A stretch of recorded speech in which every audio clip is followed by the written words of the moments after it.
My friends, nobody's talking about this, but the Russian army just launched a major offensive all along the Luhansk front. Put simply, the latest Russian breakthrough could become extremely critical for Ukraine. Now the Russians are dangerously approaching the strategic city of Kupyansk. And if nothing is done, Ukrainian forces positioned on the east bank of the Oskol River could get cut off and encircled. One more thrust and it's GG, well played. Oh shit, here we go again. Here you witness Russian infantrymen advancing with determined resolve, pressing the attack on the enemy strongholds with relentless force.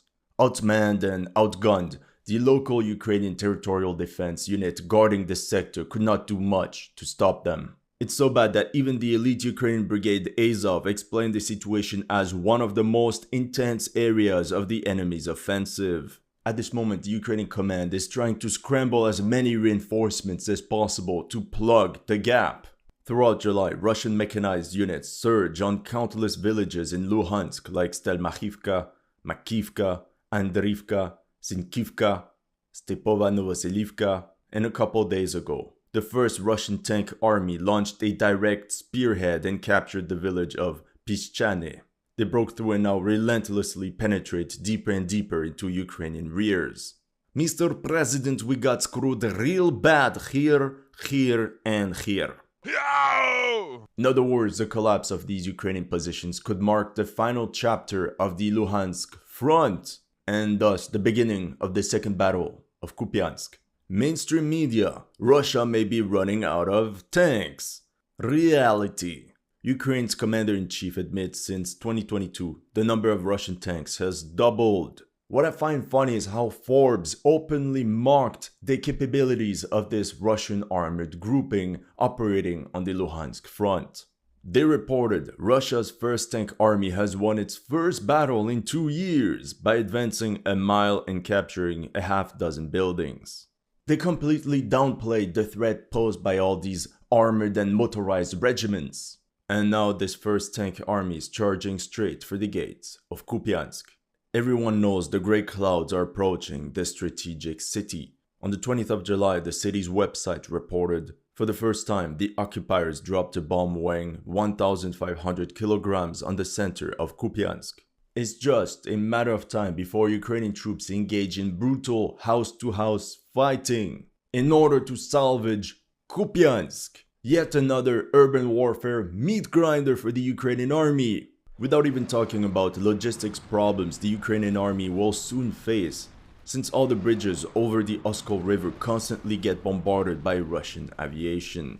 Welcome to History Legends, and here are the latest news of the Russo-Ukrainian War. If you're new to this channel, make sure to like and subscribe. As you know, some of my Ukraine videos have been targeted with limited or no ads, so make sure to check out my Patreon or PayPal to keep the show running. Thank you to everyone that has already helped, and welcome to the headquarters. Before going all in, we have to start with some foreplay. Since the summer of 2023, we talked many times about the Luhansk front and the countless Russian operations meant to break through towards the Oskol River. The Russian army tried again and again. That was the front on May 1st, 2023, and that was the front line on June 1st, 2024. Not great or terrible.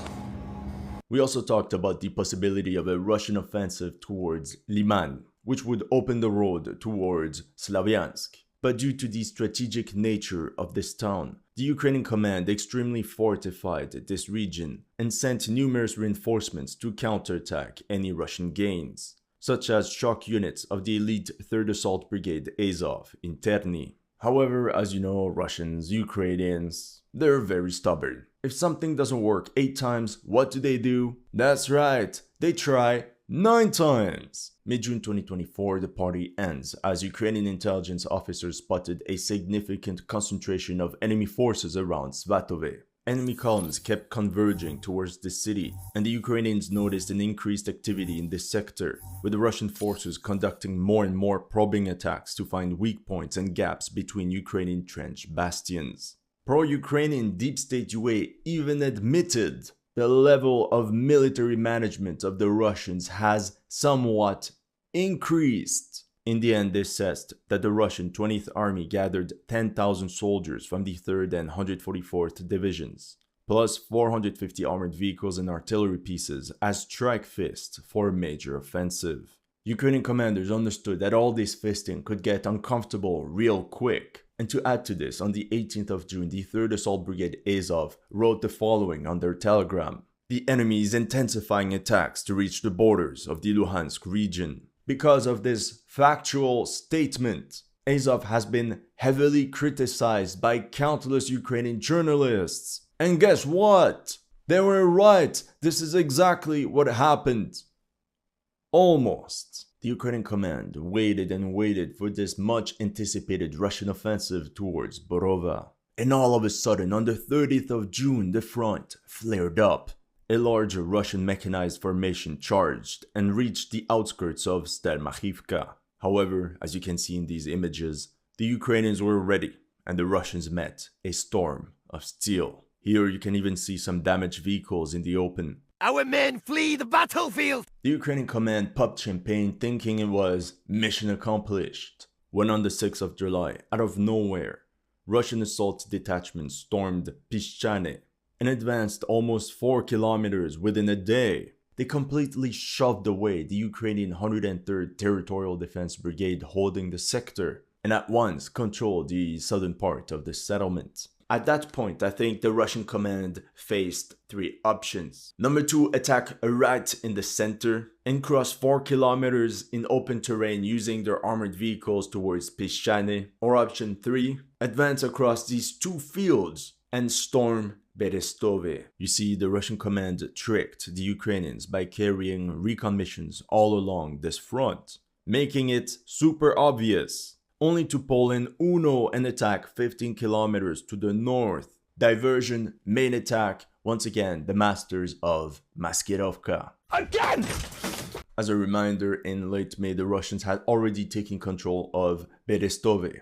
To be honest, I felt that the Russians would do something in this sector, but I thought they would attack northwards to cut off these Ukrainian forces. But perhaps that was also the most obvious move. So by the 6th of July, they now control the southern half of Pischane. We can even get a glimpse as to how the Russians launched this surprise attack from a tactical level. The assault was swift and extremely coordinated. Unlike what some people tell you regarding meat wave attacks. It was even preceded by demining engineering equipment like this 40-ton Bat vehicle. In this Ukrainian drone footage, we see 5 Russian armored vehicles, which then take a sharp left turn. Then we see them drive right along this tree line. Now you see the field in the back, to their left.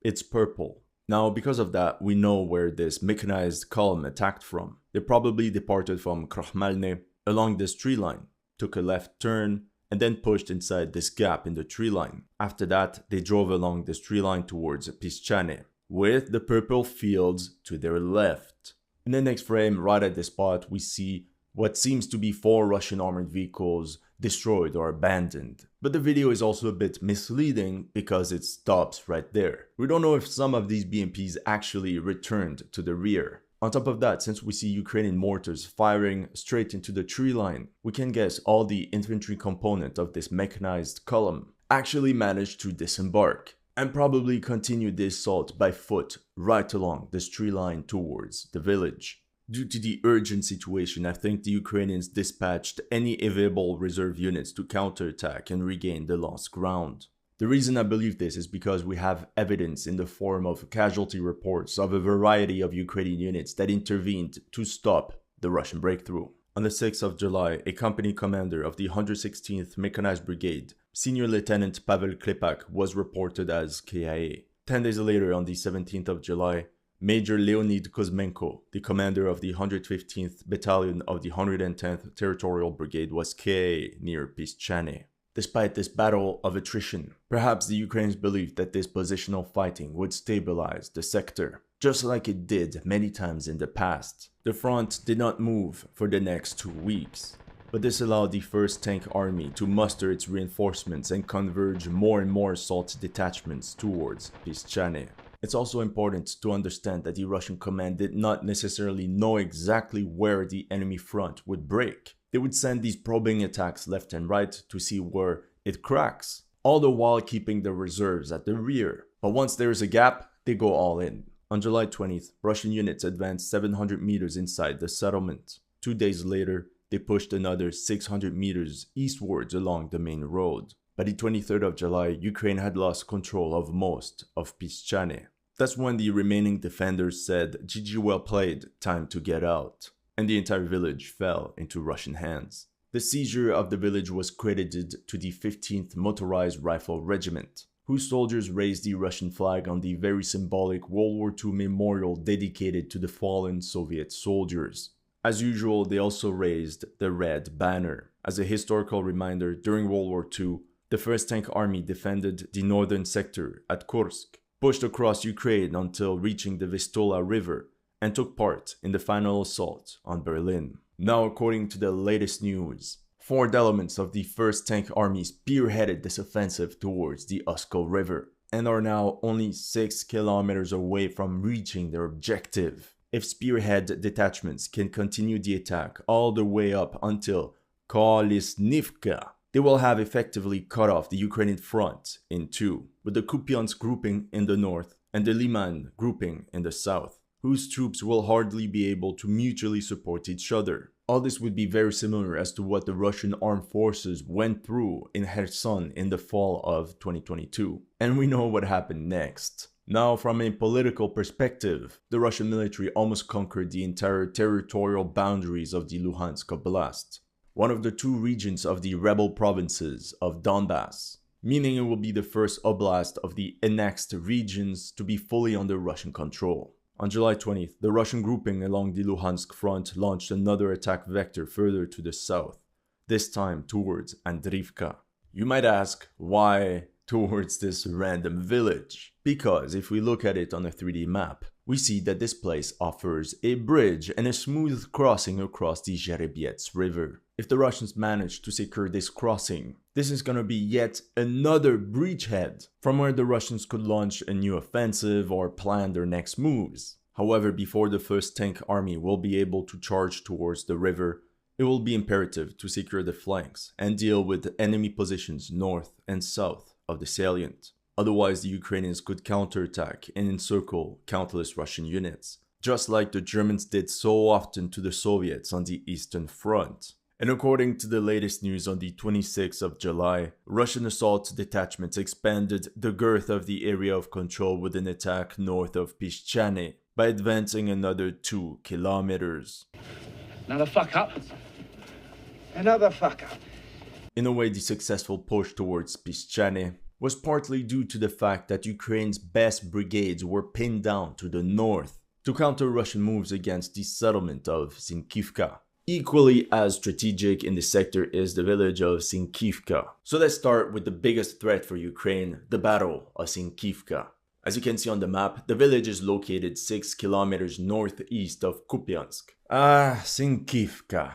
As you've seen, I covered this settlement many times. This goes to show how strategic this position actually is. Yet the Russian army proved to be utterly incapable of capturing Sinkivka. No jokes, you just have to whisper the word Sinkivka to any Russian general and he will have the worst nightmares. It got so bad that in the winter the Russian headquarters even fired the 2 commanders-in-chief in charge of the battle for their incompetence. And now the Russians decided to just bypass the village altogether. One way would be to push to the west. The problem for the attacking force is this massive forested area, since it cancels Russian firepower and the benefits of mechanized units. Option 2 is to attack on the eastern side of Sinkivka, but the Russians already attacked there many times and each time got a bloody nose. Eventually the Russians broke the deadlock on the 22nd of June, when they stormed and captured these 2 tree lines.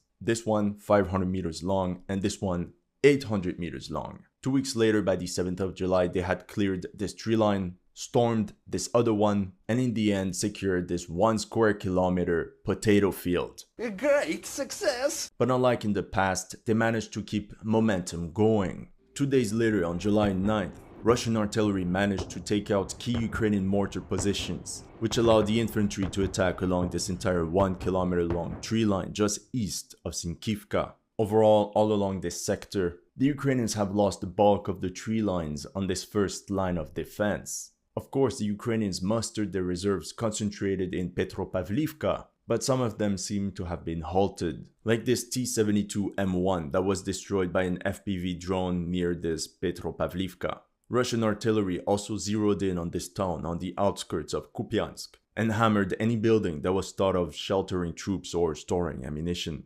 With that being said, it's just a matter of time before Ukrainian forces will have to abandon these two sectors, as they're completely surrounded. They will have no other choice but to fall back to the second line of defense, which is already supported by a third line of defense 1 kilometer to the rear along this other tree line. Yet Sinkivka remains the stone in the shoe. Now, to hasten the fall of the city, the Russian artillery bombarded over and over the settlement of Sinkivka. In this video, we even see 5 Ukrainian riflemen running away from this building in ruins towards some bastion and entrenched positions. Meanwhile, around Liman Pershi, in this forested area I mentioned earlier, both sides simply exchange artillery fire. Here it's the Ukrainians that bombarded the Russians, and in this one the Russian 1486 Motor Rifle Regiment launched a Grad rocket barrage on the enemy. What's interesting is around the same day, the 1486 Motor Rifle Regiment was awarded by presidential decree the honorary title Guards for Mass Courage and Heroism. As a reminder, this regiment is the one that stopped the Ukrainian counterattack in Bakhmut in May 2023. I believe it's also noteworthy to mention that on the 18th of July, Russian forces managed to advance 500 meters south of Stepova Novoselivka, inching their way towards this settlement. Although it might not sound impressive, Al Pacino explained it best. The inches we need are everywhere around us. Hell yeah. We claw with our fingernails for that inch. A couple days later, on the 23rd of July, a Ukrainian M113 APC was destroyed right here on the map, thus hindering Ukrainian rotations around the settlement. I also feel the Russians could launch an attack from the north, along this 1.5 kilometer long tree line, which will help them encircle the settlement and force its defenders out. So, let's summarize. Airstrikes on critical bridges over the Oskol River, spearhead towards Pischane, flanking maneuver of Sinkivka, probing attacks near Andrivka, and as part of this major offensive, the Russians now even attacked Makivka. However, in my opinion, the most lethal Russian attack would be against Makivka, but the Russians could flank enemy positions from Novovodyane towards Petrivske. It seems the Russians are trying to storm this hilltop on the west bank of the Zherebiets River, which would allow them to flank the village of Makivka from the north. At the end of June, the Russian command also decided to activate the southern part of the Luhansk front. Truth be told, the attack towards Liman had failed, the attack towards Terny had also failed, so it was time to bypass these positions altogether. On the 28th of June, Russian assault detachments advanced on a 6-kilometer front with a maximum depth of 1,000 meters. Literally just the tip. However, this was enough for the Ukrainians to send some of their reserves in that direction. And boom! That's when the Russians pushed towards Makivka with 2 regiments. Now put yourself in the shoes of the Ukraine command. You don't know which attack is a diversion, a feint, or the main assault. So your best bet as a Ukraine commander is just to counterattack and eliminate this threat as fast as possible. The assault was so successful that they captured this entire 2.5 kilometer tree line all the way to the Zherebiets River. The next day they expanded their area of control, and again by the 6th of July. By the footage we got from the Ukrainian side, we see how the Russians attacked using infiltration tactics, with small fire teams of riflemen pushing forward. And because of this video, we also know that this sector was defended by yet another territorial defense brigade, this time the 107th. I mean, I'm starting to see a pattern here. Just like in the other parts of the front, the Ukrainian command started scrambling for reserve units that could counterattack. The International Legion seems to have been one of the first units sent straight into the flames of battle, much like firefighters rushing into a blaze. The battle was fierce. Ukrainian artillery fired cluster munitions round after round at advancing enemy units, who benefited from the cover and camouflage of all these trees. On the 9th of July, Australian volunteer Brock Greenwood lost his life. and a couple days later, one of his comrades as well, a volunteer from Poland, Tomasz Marcin Senkala, born on September 1st, 2001. Same birthday as me. Tomasz joined the International Legion of Ukraine in the fall of 2023 and fell on the 13th of July somewhere around Makivka. As of now, at least 7 Australians and 15 Poles have been reported as KIA as part of the International Legion. Very far from the hundreds and thousands claimed by the Russian Ministry of Defense. By the 13th of July, forward elements of the Russian army snatched the southern half of Makivka from the International Legion. And we know this because of this footage, where Russian riflemen took position inside this building just to be zeroed in and Ctrl-Alt-deleted by Ukrainian artillery. And the problem I have with Ukrainian videos is that they always show you these videos of them eliminating Russian troops, but they don't say that they actually lost all this territory. The Ukrainian drone operators then added the sentence, "The occupier decided to escape into space, but forgot he is a pig and not a falcon." Very poetic, true Ukrainian poetry. At last, by the 18th of July, the Russian army activated yet another attack vector and pushed 2 kilometers towards Nevsky. This certainly means the Russian army has a plan to push towards the Zherebiets River. From Makivka they can push south, and another grouping could perhaps push through these forested areas as a stepping stone to take Nevsky. The analysis of the situation on the Luhansk front would not be complete without covering the events taking place in and around the Siversk salient. We talked about the settlement in my last video. On the 19th of July, the village of Razdolivka finally fell into Russian hands. Ukraine's fallback position was this 2.7 kilometer tree line north of the settlement. But it seems it's already GG, well played, as Russian assault detachments are already storming all these Ukrainian positions. We even got this footage from the 23rd of July. Russian armored vehicles pushed into the exposed no man's land laying in front of them, with demining vehicles ahead of the column. After passing through the minefield, the BMPs dispersed and rained fire on enemy positions at point blank. The Ukrainian defenders must have been horrified as the BMPs closed in. That's when Russian infantrymen took enemy trenches by storm. All this to say that if the Russians captured the town of Siversk, it could break the deadlock on the southern Luhansk front and allow them to attack towards Liman. That's all I have for you today. Let me know in the comment section what you thought of my analysis. If you're new to this channel, make sure to like and subscribe. And if you want to support my work, make sure to check out my Patreon or PayPal. The link is in the description below.